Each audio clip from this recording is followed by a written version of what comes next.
What's good, everybody? It's Andy, and I am in my garage hiding from the sun because this week it is 106, 107, 108. Temperatures are high all week, and the Sahara is sending sand over the ocean and making it even worse. I don't know how that works, but that's what they told us is going to happen, and it has already started. But luckily for me, I am driving up to Bella Vista on Thursday to cover the next race of the Arkansas Enduro Series. So I will have footage from that for you soon. Keep your eyes out. But today, I wanted to try to quickly go over this little guy. Rylo 360. This is a 360 action cam. You can see there's lenses on both sides. You mount this on your helmet, you can mount it on your chest, you can mount it on the handlebars, you can mount it on your car, you could mount it on your dog, you could mount it anywhere you like to get 360 footage. So when you hit this button to start the video, both lenses activate and it's recording everything around you at the same time. Pretty dang cool. So when you see the footage in the software, you can swipe to change the angle in 360 mode. It can also do a tiny planet mode where it shrinks everything down and it's from the camera down and your head is humongous and your arms are tiny and it looks like you're walking on a marble, a big marble. It's kind of a gimmicky thing, but it's still kind of cool. I mean, I wouldn't use it all the time. The reason why I got it was because of the fact that it shoots 360. It's got a humongous image to play with when I choose to present the video in a 16:9, your normal screen size. So since the image is this big and I'm presenting it this small, it's got all this extra information to play with. So shaking, juddering, all that stuff goes away because the software somehow with the mathematics stabilizes the frame. So I've seen footage of people with it on the handlebars, even when I was testing it on my helmet. I'm moving pretty aggressively, getting jolted, and when you play it back, it is super smooth. It is pretty dang amazing, and that's why I got this thing to test it out. But it's not all strawberry cupcakes and icing. I don't even like strawberry cupcakes, but I got this list. They're good. And the bad news. All right, let's go over the good news first. What do I like about it? The size, look how small this thing is. It's not too thick, it's not too wide. If you have it on your helmet and you're all racer style, it's not dragging too much wind. You could have a chest mount that's not too heavy. Some people use a shoulder mount. You can mount it to your handlebars and it's not gonna throw off the weight of your bike too much. That is super cool how sleek it is. Even with the action case that you can use, it's still pretty small. The other thing is the app. Like the box says, that's where all the magic happens. It's pretty freaking amazing. You can download straight from the camera to your phone, not wirelessly, which is awesome because if you've ever had to wirelessly transfer a video file from a GoPro to your phone, iPhone or Android, that takes a gazillion minutes. This, on the other hand, USB, lightning cable, stick it in your phone, and the app automatically recognizes that the camera is connected. Tap, download. I usually downloaded about 9.5 minutes worth of footage in about 2 minutes, 2-3 minutes. That's freaking mind-blowing to me. The other thing is the fact that when you're using the software to edit your footage, you can present it however you want. Like I said, the tiny planet where you're shrunken down, your head is humongous, and you're rolling on the earth. They can do that inverted, so it makes your belly super big like you're the blob. There's also the 360 where when you put it on Facebook, that's where you see you can turn your camera or you could swipe to change the angle of the footage. There's also the regular 16:9 that I can present it as, but I can select waypoints in the footage for the camera to pan over, up, down, side, wherever I want to go. So imagine, I've got this on my helmet. I'm clobbering down some single track, I'm in Bolivia, and there is a cascading waterfall to my right. It's going into the valley. I can make the camera pan over, but my head stays straight. Now the camera's panning over. Oh, snaps. There's a Siberian tiger playing poker with Sasquatch. Cool, come back. I never had to turn my head. What does that do? That makes riding safer because I got my eyes on the trail. And it is all super smooth and stabilized. Nothing jerky. It's not too slow, it's just as you wanted it, back to where you want it to be. You could even jump off a ramp and make it look down and then follow you back up. You can go all the way up overhead and back, and go all the way around, whatever you want, whatever's cool to see, make it happen. The next thing is the price. You're like, what? It's $500. This is $499. It's not cheap, but when you see what else is out there, the GoPro Fusion, $699, the Garmin Verb, $799, and most of the other ones that are even worth a crap are even more, over $1,000. So for what it is in the market, $499 is not all that bad. The other good thing is, see these tabs on these cases?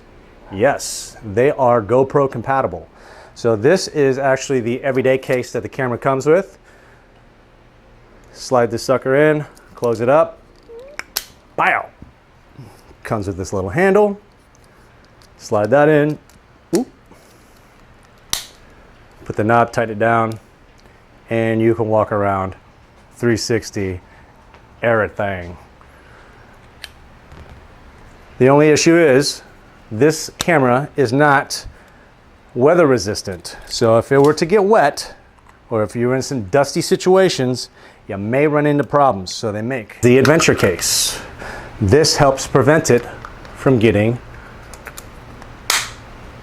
water damage and dust damage. If you're shooting in places where there's possibility of rain, or if you're in a dusty area, that presents a problem because this is basically bare naked. Why they didn't make it weather resistant as is, I don't know, but that's probably why it's so much cheaper than the other ones. The biggest plus, 2 thumbs up for it, is the software. That's why I bought it, because I got tired of wearing the GoPro with a gimbal. I was running a GoPro Hero 5 with a WG2 gimbal from Feiyutech, and my Stuntman chest mount works really good. Great footage. 2 drawbacks. 1, when you turn fast, the gimbal is not quick enough to follow. It's super slow. So if I rail through a berm and I'm already out of the berm, the gimbal is slowly panning, and it's a good 2 seconds behind. The other thing is sometimes you're tired of wearing extra stuff. So I figured this, being as small as it is, would be a good alternative to alleviate the weight on my shoulders and having it on my chest, because that plate, as good as it is, doesn't allow you to breathe. The stabilization in the software is freaking amazing. Like I said, it has this, it's recording this much information. You only need this much. Software has a lot of room to play to compensate for the movement that needs to be canceled out. It's almost like having an optical stabilization, but with software. Math geeks, thank you. Bad news, lots of them. Let's talk. The biggest issue, and the reason why I don't have a whole lot of sample footage, is because this little bastard likes to overheat a lot. I, on average, got about 9.5 minutes worth of footage before it shut down and was unresponsive, or it gave me a too hot signal on the back. So I emailed Rylo, and they were super indifferent about it, which leads me to believe they know this is an issue and they're skirting around it, because the first thing they said was it's your SD card, which I'll cut them some slack. 4K 360, that's a lot of information that has to be processed, written, and saved. Okay, but the problem is I was using a card on your approved high-speed SD card compatibility test list. So, why is it happening? The guy said it's your card. Fine. I'll pick another card on your list of approved cards and I'll try that. Before that card got here, I used the card that came with the camera. Same issue. Then I got the new card, 128 gigabytes. Figured I'd give it enough room because I don't like to have to switch cards a lot.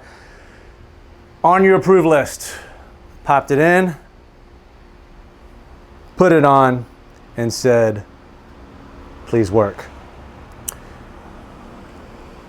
Got my eyes on the clock, and sure enough, 9 minutes and 37 seconds, it just stopped. No bueno. So,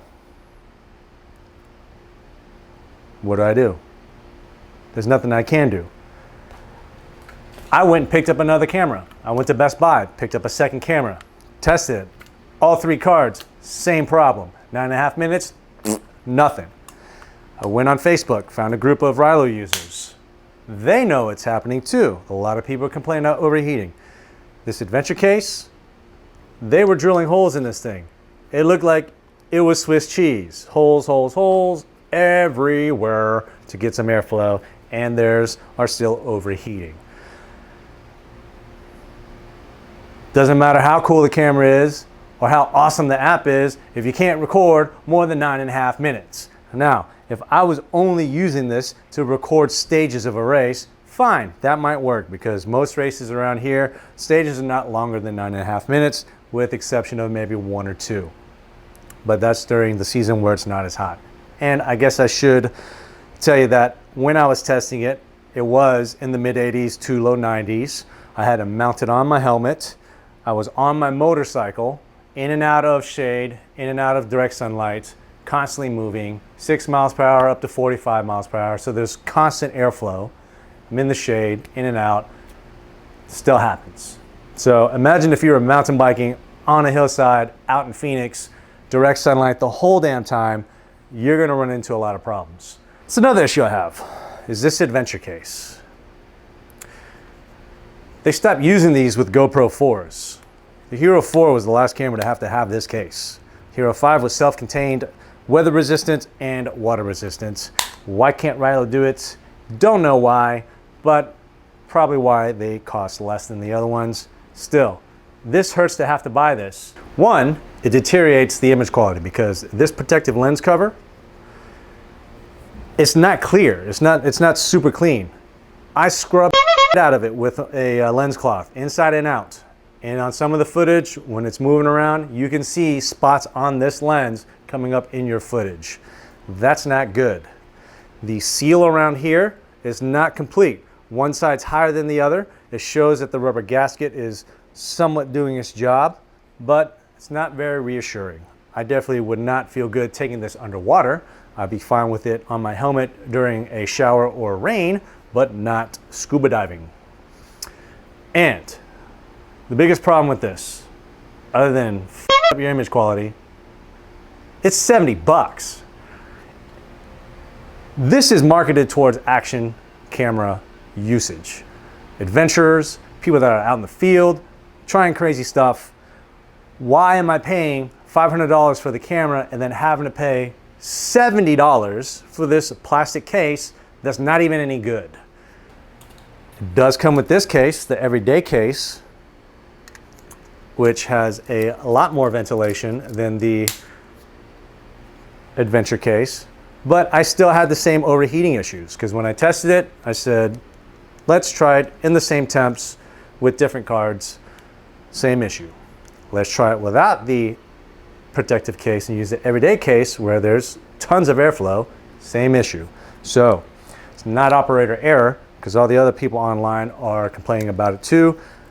And when I emailed Rylo, they were so indifferent about it. I was like, yeah, this is a sign of some bad things later down the road if I need help. So that is very disappointing and renders it useless for me. Some other issues that I had with it, the button. The button here and the button on the cases, they are all super smushy. There's not a very affirmative action to it. There's not a strong click. So when I'm riding and I have gloves and I'm pushing, I can't tell if I actually clicked it or not. If I'm moving, the beep might not be audible. Luckily, there is a vibration function on it. You can turn it on or off. I had it on, so that way at least I could maybe feel a little bit of a buzz coming from the camera when I actually started the record. But sometimes you might not feel that. I would much prefer if the button was a lot more pronounced and you could tell that I pushed it in, especially when I'm wearing gloves. The compatibility issues with SD cards, you're gonna run into that issue with a lot of different cameras, but with this one, even with cards that were on their approved list, it didn't work. Form factor of the camera without a case is pretty awesome. But if you take a look at both the cases, there are issues. Boom. The top is rounded. You can't set it on the table like this, it'll flop over. You can't set it like this because the mounts are there. You can set it to the side like this, but that's not very sturdy and it's going to kaput. That is going to lead to scratching on the protective lens. That will lead to scratching on the camera lens. Which brings me to another issue, is the fact that these lenses are not user replaceable. Yes, you might be saying, well, you can't replace the lens on a GoPro, but the Hero 5, actually 6 all the way back to 3, maybe even the 2, they had protective covers on the lenses that were replaceable. You screwed them in, screwed them off. The 5 and 6, you twist them off. I know that since these are so spherical, they can't do that, but at least give me the option to unscrew from around the perimeter to take the lens out and replace it myself. I looked it up. It is $150 to fix or replace the lens. I did not ask any further detail to find out if that was one lens or both. Either way, $150 for a single lens is a lot of money. $300 for both lenses. You might as well buy a new camera. At least the GoPro Verb, set up in the same way, has a protective cover that you can unscrew and replace. Unfortunately, the GoPro Fusion does not. Another issue I have with this is the lack of GPS. Why do you want GPS? Because I am a tech geek and I like numbers. So with the GPS on the GoPro Fusion, GoPro Hero, the Garmin Verb, when you put it into the software extracts that information. You can put overlays on your footage, shows the route that you rode, an actual map. It has an altimeter, it has a speedometer, and it can read your heart rate if you have a compatible heart rate strap for the Garmin. Just a lot of cool stuff that you might want to put into your footage. You can't do that with this because it has no GPS. Such a shame because I had such high hopes for this thing. Again, the form factor is awesome. Look at this. This is so small and sleek and it mounts so easily and it's so light. It's a little bit smaller than the Garmin. It's a lot smaller than the Fusion. The Fusion is just crazy. It's like riding with a block of cheese on your head. I mean, why did GoPro make it like that? And from what I understand, it needs 2 SD cards to record. That is stupid. Next on my list, I'm going to try the Sony FDR X3000. Stupid name, awesome camera. It's not a 360 camera, it's more conventional, but it has optical stabilization. The sensor moves to compensate for the shake and the jiggles and the wiggles. I've seen footage on it online, looks awesome. It's handheld, you can run with it, and it looks like you're on a gimbal. Pretty cool. That's only $399. If that doesn't work, I will probably skip the Fusion at $699 because the form factor is obnoxious. And go straight to the Verb, which unfortunately will kill my wallet at $799. But the form factor is so much better, and it is compatible with your bike computers as well as your heart rate straps and all the other cool Garmin stuff. So some continuity in the tech on your bike, that's always cool, but not guaranteed I'm going to try it if the Sony works. So keep your eyes out. I'll have some sample footage from the Sony as soon as I get that in my hands and go try it. Until then, thanks for watching. Appreciate you paying attention. This is a lot longer than I expected. Hopefully you liked it. There wasn't a whole lot of review videos on this thing when I was shopping for it. Took a chance, didn't work out, but I tried. Did it for you, man. So hit the like button, subscribe. I'll see you soon. Peace.